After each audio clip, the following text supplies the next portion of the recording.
Hello दोस्तों, तो स्वागत है हमारे रियल एजुकेशन चैनल पर। आज हम लोग देखने वाले हैं भूगोल, जिसमें भूगोल के 2 वीडियो ऑलरेडी अपलोड कर दिए हैं। जो हम लोग पढ़ रहे थे प्राकृतिक संसाधन। प्राकृतिक संसाधन में 2 वीडियो हो गया है। एक चैप्टर 1 है। चैप्टर 1 के अंतर्गत क पॉइंट करके और चैप्टर 1 और चैप्टर बनाया गया है, जिसको हम लोग पढ़ रहे हैं। प्राकृतिक संसाधन के नाम दिया गया है। तो प्राकृतिक संसाधन में हम लोग भूमि, मृदा, ये सारा चीज़ हम लोग पढ़ लिए थे। मिट्टी के प्रकार पढ़ लिए थे।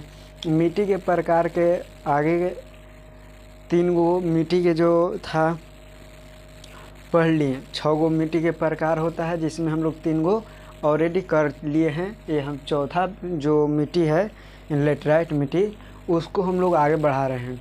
तो अगर हमारे चैनल पर नए हैं तो चैनल को सब्सक्राइब करके बेल आइकन को ऑल कर लें।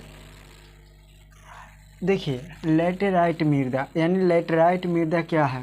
तो ये जो मृदा है लेटराइट मृदा यानी लेटराइट शब्द जो है वो शब्द ग्रीक का है। कहाँ के है?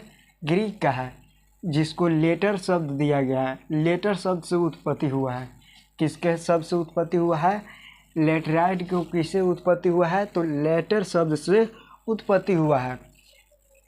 यह ग्रीक का एक भाषा है। क्या है? ग्रीक का भाषा है। अगर इसका विकास का है तो इसका विकास लेटराइट मृदा का विकास कहाँ पे होता है? तो जहाँ पे उच्च तापमान होता है, जहाँ पे अधिक वर्षा होता है, तो वैसे क्षेत्रों में इसका विकास होता है। कौन सा मृदा का? तो लेटराइट मृदा का। लेटराइट मृदा का जो विकास होता है वो उच्च तापमान एवं अधिक वर्षा वाले क्षेत्रों में इसका विकास होता है। किसका? लेटराइट मृदा का। लेटराइट मृदा जो है आगे है, इसका अगर विस्तार कहे यानी भारत में इसका विस्तार कहे तो 1.3 करोड़ हेक्टेयर भूमि से अधिक पर इसका विस्तार है। इसको कहाँ पे मिलता है ये भूमि? तो ये सबसे ज़्यादा पर्वतीय क्षेत्रों में मिलता है, क्योंकि वर्षा जो है वहाँ पे अधिक होता है, तापमान भी वहाँ पे ऊंच होता है। तो वहाँ पे अधिक यानी जहाँ पर्वतीय क्षेत्र है वहाँ पे ये मिट्टी लेटराइट मृदा ज़्यादा देखने के लिए मिलता है। तो भारत में इस मिट्टी का जो विस्तार है 1.3 करोड़ हेक्टेयर से अधिक भूभाग पर है इसका विस्तार। उसके बाद है इसका विस्तार हम लोग देख लिए 3 करोड़ हेक्टेयर भूमि यानी इसका विस्तार है। आगे है ह्यूमस, यानी ह्यूमस इसमें नग्न होता है। ह्यूमस मतलब क्या होता है? बेर बेर हम लोग ह्यूमस कहते हैं। ह्यूमस मतलब होता क्या है? तो यही जो है कंपोस्ट जो खाद है उसी को हम लोग ह्यूमस कहते हैं। जैसे पेड़ पौधा के पोषक कहाँ से मिलता है? जैसे हम लोग के पोषक क्या है? पोषक तत्व कार्बोहाइड्रेट, प्रोटीन, वसा, खनिज, ये सारे चीज़ हम लोग के पोषक तत्व है। उसी प्रकार से ये पेड़ पौधा के पोषक तत्वों के काम करता है। कौन? ह्यूमस। एक प्रकार के ये पोषक तत्व है। जैसे ह्यूमस हम लोग अगर देहाती भाषा में अगर हम लोग जाने तो जैसे गोबर देखे होंगे, ये जो सड़ा हुआ गला हुआ चीज़ देखते होंगे, तो उसमें जो बैक्टीरिया उत्पन्न होता है यानी अपघटित होता है, तो उसी से क्या होता है? ह्यूमस ये रहता है। पेड़ पौधों के लिए पोषक काम करता है। पेड़ पौधों के पोषक तत्व के लिए काम करता है। तो आई होप इतना आप लोग समझ में आ गया हो कि ह्यूमस किसको कहते हैं। तो जो ह्यूमस है वो मिट्टी को भुरभुरा बनाता है, और यह जो है पेड़ पौधा के पोषक तत्व का काम करता है। तो इसमें जो है लेटराइट मृदा में यानी ह्यूमस की मात्रा जो बहुत कम रहता है। ह्यूमस की मात्रा क्या रहता है? बहुत कम रहता है, यानी नग्न रहता है।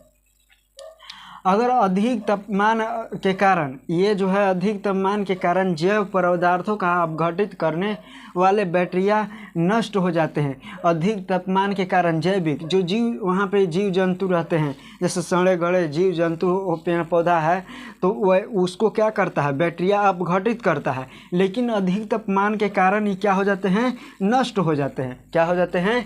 नष्ट हो जाते हैं। जैसे मान के चलिए कि यहाँ पे क्या है? यहाँ पे जैव पदार्थ है। क्या है? जैव पदार्थ है। और यहाँ पे क्या तापमान मान लेते हैं कि यहाँ पे 35 डिग्री से अधिक तापमान है।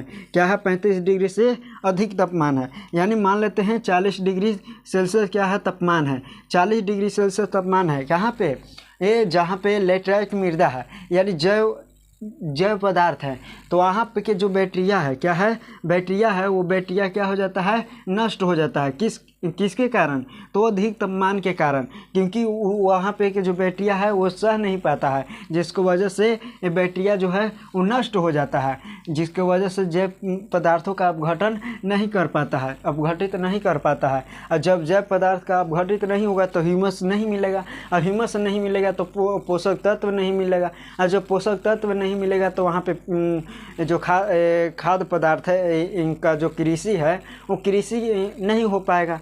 तो आई होप इतना आप लोग समझ में आ गया होगा कि जो अधिक तापमान के कारण जैव पदार्थों का अपघटित करने वाले बैक्टीरिया क्या हो जाते हैं, नष्ट हो जाते हैं।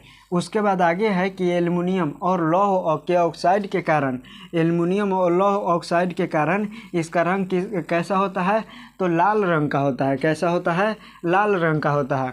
इसका रंग कैसा होता है, तो लाल रंग का। एल्युमिनियम और लौह के ऑक्साइड के कारण इसका रंग क्या होता है, लाल होता है। आगे है कि इस मिट्टी का अगर विस्तार देखें तो विस्तार कहाँ कहाँ होता है, तो कर्नाटक में है, केरल में है, तमिलनाडु, मध्य प्रदेश और उड़ीसा, असम की पहाड़ियों क्षेत्र में। बताया ना कि ये इसका जो है कहाँ पे मिलता है, तो पहाड़ियों क्षेत्र में अधिक मिलने का जो क्या है, अधिक पहाड़ियों क्षेत्रों में अधिक लैटेराइट मृदा का विस्तार होता है। ठीक है, तो कहाँ कहाँ, तो कर्नाटक में है, केरल में है, तमिलनाडु, मध्य प्रदेश, उड़ीसा, असम के क्षेत्रों में ये इसको देखने के लिए मिलता है। कौन सी मिट्टी, तो लैटेराइट मिट्टी। तो कौन से इलाका में कहेगा, तो पहाड़ी इलाका में, पहाड़ी इलाका में इसका विस्तार है।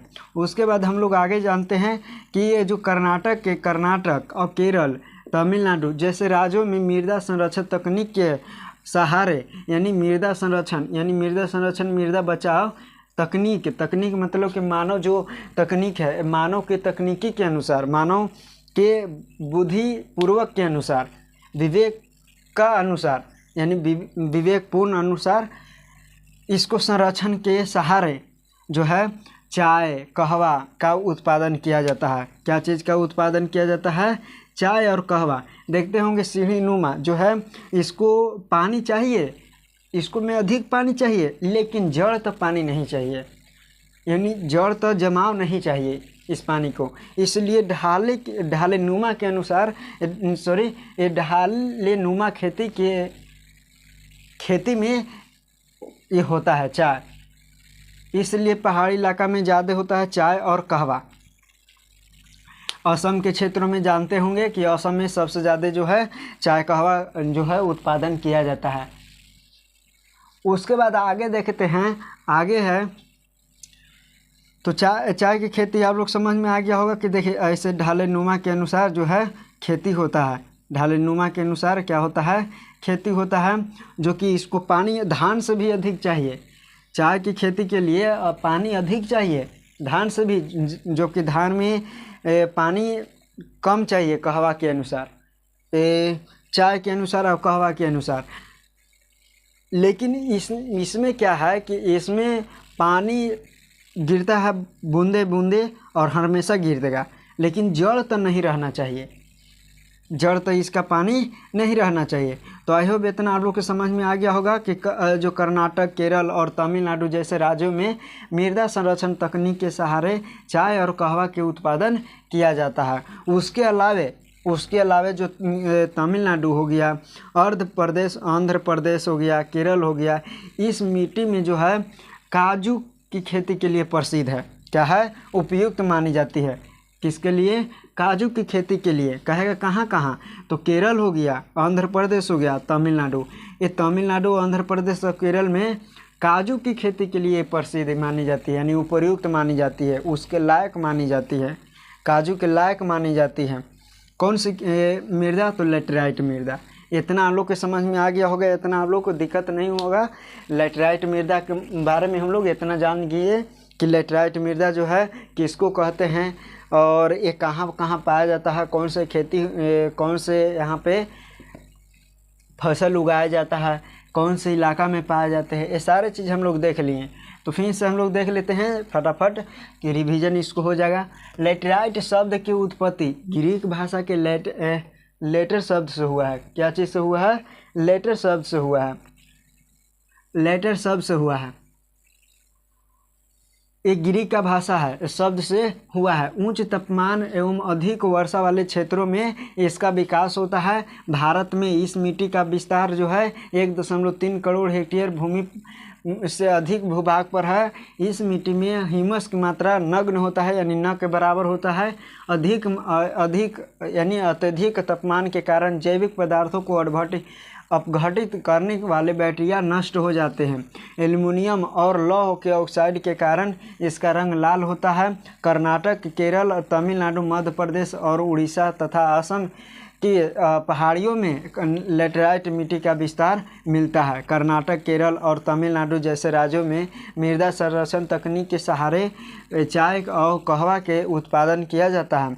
तमिलनाडु, आंध्र प्रदेश और केरल की इस मृदा में काजू की खेती के लिए उपयुक्त मानी जाती है। काजू की खेती उपयुक्त मानी जाती है। तो इतना हम लोग देख लिए। अब हम लोग चलते हैं आगे, और आगे है मरुस्थलीय मृदा और पर्वतीय मृदा। तो ये दोनों के बारे में हम लोग जान लेते हैं कि ये दोनों को मृदा किसको कहते हैं, इसमें कहाँ कहाँ पाया जाता है, ये कौन सा खेती होता है, सारा चीज़ हम लोग देखेंगे। तो चलिए हम लोग आगे चलते हैं और देखते हैं मरुस्थलीय मृदा। चलिए अब जो है लास्ट है, सेकेंड लास्ट और लास्ट, मरुस्थलीय मृदा और पर्वतीय मृदा। ये दोनों हम लोग देखेंगे और दोनों के बारे में हम लोग समझेंगे, ताकि इससे कोई संबंधित कोई भी क्वेश्चन ना छूटे। तो ये सारे चीज़ पढ़ लिए हम लोग, चारों को पढ़ लिए, और ये पढ़ लेंगे तो पूरा मृदा जो है वो समाप्त हो जाएगा। और दो तीन वीडियो और आएगा जिसमें ये पूरा कंप्लीट रूप से ऑब्जेक्टिव सब्जेक्टिव सारा चीज़ ख़त्म हो जाएगा। तो देखिए, मरुस्थलीय मृदा इस प्रकार के मिट्टी शुष्क ऋतु, अल्प वर्षा, ह्यूमस रहित बालुई मिट्टी वाले क्षेत्रों में विकसित होता है। तो कैसे क्षेत्रों में विकसित होता है, तो जहाँ पे शुष्क ऋतु हो, जहाँ पे शुष्क ऋतु हो यानी पानी की मात्रा कम हो, वैसे जगह पर ये मरुस्थलीय मृदा मिलता है। जहाँ पे पानी की मात्रा कम हो, अल्प वर्षा यानी वर्षा एकदम बहुत कम होता हो, ह्यूमस रहित यानी पोषक भी कम हो, पोषक तत्व भी कम हो, बालुई मिट्टी ज़्यादा मतलब कि बालू की मात्रा ज़्यादा हो, तो वैसे क्षेत्रों में ये मरुस्थलीय मृदा मिलता है। वैसे क्षेत्रों में कौन सा मृदा मिलता है, मरुस्थलीय मृदा में मिलता है। जहाँ पे शुष्क ऋतु हो, जहाँ पे अल्प वर्षा हो, ह्यूमस रहित हो, बालुई मिट्टी हो, तो वैसे जगह पर मरुस्थलीय मृदा का विकास होता है। इस मिट्टी का रंग जो होता है हल्का भूरा होता है। कैसा होता है, हल्का भूरा होता है। इस मिट्टी का रंग कैसा होता है, हल्का भूरा होता है।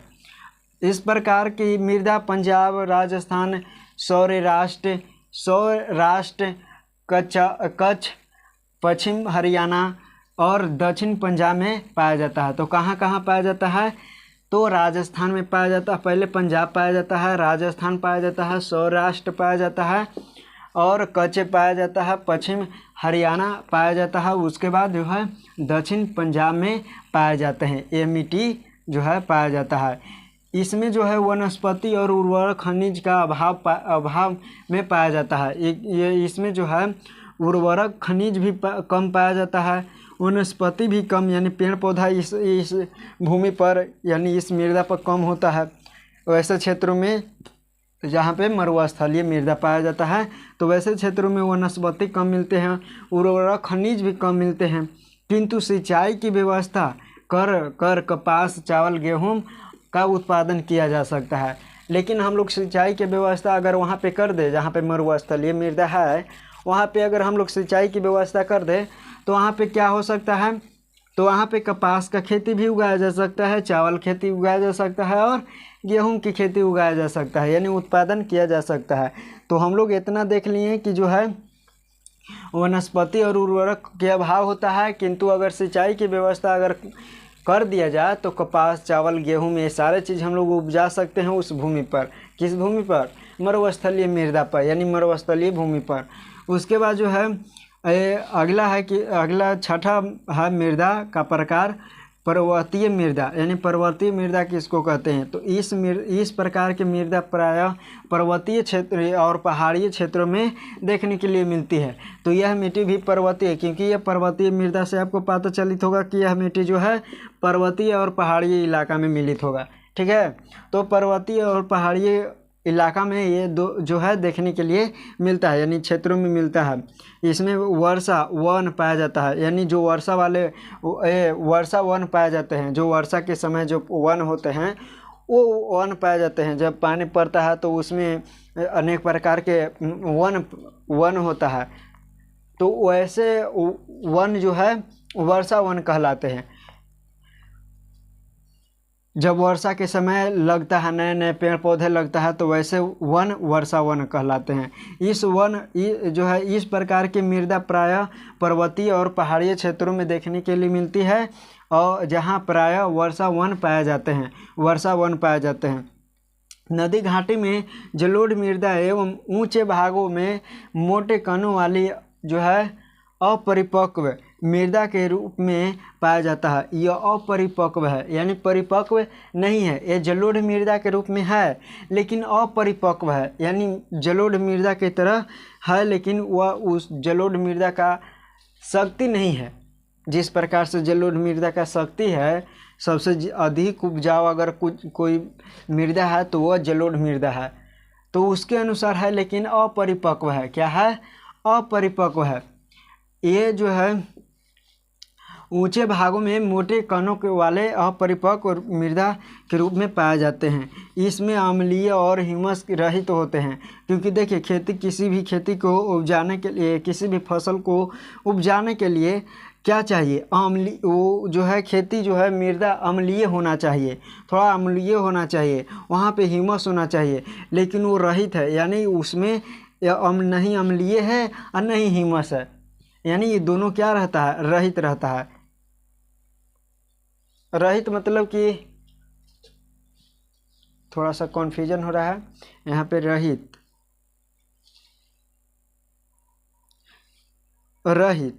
यानी ये दोनों अम्लीय होता है, और ह्यूमस ये दोनों रहित होता है, यानी दोनों ये मौजूद होता है। क्या होता है? दोनों मौजूद होता है। नदी घाटी में चावल, आलू एवं कपास की खेती जो कपास नहीं है, फल है, ये फसल है। नदी घाटी में चावल और आलू का फसल होते हैं। तो ये सारे चीज़ हम लोग देख लिए कि जो है इस क्षेत्र में कौन से फसल उगाए जाते हैं। फिर से हम लोग देख लेते हैं। आप लोग जो है पर्वतीय जो है मृदा फिर से आप लोग पढ़ लीजिएगा, ऐसे हम पढ़ के सुना देते हैं कि इस प्रकार के मृदा प्रायः पर्वतीय और पहाड़ियों क्षेत्रों में देखने के लिए मिलता है, जहाँ पे पर्याप्त वर्षा वन पाए जाते हैं। यह मृदा जटिल एवं विविधताओं वाले होते हैं। यह नदी घाटी में जलोढ़ मृदा एवं ऊंचे भागों में मोटे कणों वाली अपरिपक्व मृदा के रूप में पाए जाते हैं। ये जो है पर्वतीय भागों में प्रायः भू आकृति, वनस्पति व वायु को दशाओं में प्रायः जटिलता एवं विभिन्नता के कारण जहाँ एक ही प्रकार के मृदा के बड़े बड़े क्षेत्र में नहीं मिलते हैं। हिमालयाच्छादित क्षेत्रों में इन मृदाओं का अपरदन होता है और ये अम्लीय और ह्यूमस रहित होते हैं। यानी इसमें ह्यूमस और अम्लीय जो है वो रहता है।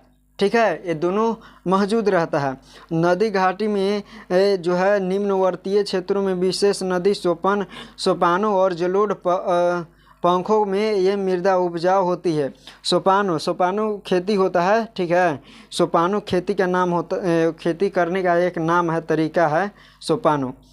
तो यहाँ ढलानों पर फसल के बगान एवं नदी घाटी के चावल और आलू का लगभग सभी क्षेत्रों में उत्पादन किए जाते हैं। तो ये था आपको जो है लास्ट पर्वतीय मृदा पढ़ लिए। उसके बाद आप भी पढ़ लीजिएगा, 6 मृदा के बारे में पढ़ाएं, और 6 मृदा के बारे में आप लोग एक बार रीड कर लीजिएगा, ताकि जो भी छूटा उटा हो तो आप उसको फिर से आप लोग ध्यान में आ जाए। और उसको नोट कर लीजिएगा। जो अगर हमको से मिस्टेक हो गया होगा जो कि नहीं बताए होंगे तो वो उसको आप लोग फिर से नोट डाउन कर लीजिएगा, आपको याद कर लीजिएगा वो चीज़ को। कोई ऐसा चीज़ होता है, ठीक है, मिस्टेक होता है, हर इंसान से मिस्टेक होता है। तो हम लोग फिर से देख लेते हैं, इसको फिर से रिवीजन कर लेते हैं कि मरुस्थलीय मृदा, इस मिट्टी का जो है, इस प्रकार की मिट्टी शुष्क ऋतु, अल्प वर्षा, ह्यूमस रहित और बलुई मिट्टी वाले क्षेत्रों में विकसित होता है। इस मिट्टी का रंग हल्का भूरा होता है। इस प्रकार की मृदा जो है पंजाब, राजस्थान, सौराष्ट्र, कच्छ, पश्चिम हरियाणा और दक्षिण पंजाब में पाए जाते हैं। इस वनस्पति और उर्वरक खनिज का अभाव पाया जाता है, किंतु सिंचाई की व्यवस्था कम कर कपास, चावल, गेहूं का भी उत्पादन किया जा सकता है। पर्वतीय मृदा, इस प्रकार की मृदा प्रायः पर्वतीय और पहाड़ी क्षेत्रों में देखने के लिए मिलता है, जहां पर्याप्त वर्षा वन पाए जाते हैं। नदी घाटी में जलोढ़ मृदा एवं ऊंचे भागों में मोटे कणों वाली अपरिपक्व मृदा के रूप में पाया जाता है। इसमें अम्लीय और ह्यूमस रहित होता है। ये थोड़ा सा कन्फ्यूज हो रहा है, आप लोग देख लीजिएगा कहीं पे। रहित मतलब कि यहाँ पे हम लोग बताएं कि यहाँ पे रहित है यानी ह्यूमस क्या है, ह्यूमस रहित यानी ह्यूमस की मात्रा नहीं है, तो यहाँ पे भी होगा अम्लीय और ह्यूमस की मात्रा नहीं होता है। उसके बाद नदी घाटी में चावल और आलू का फसल होते हैं। तो ये सारे चीज़ है हम लोग देख लिए, और जितना 6 प्रकार था मिट्टी के 6 प्रकार हम लोग पढ़ लिए। अब हम लोग पढ़ेंगे आगे, इसके आगे जो दिया गया है उस पर हम लोग चर्चा करेंगे, और वो अगले वीडियो में हम लोग देखेंगे। तो मिलेंगे अगले वीडियो में, तब तक के लिए जय हिंद। अब आप लोग शेयर भी कीजिए।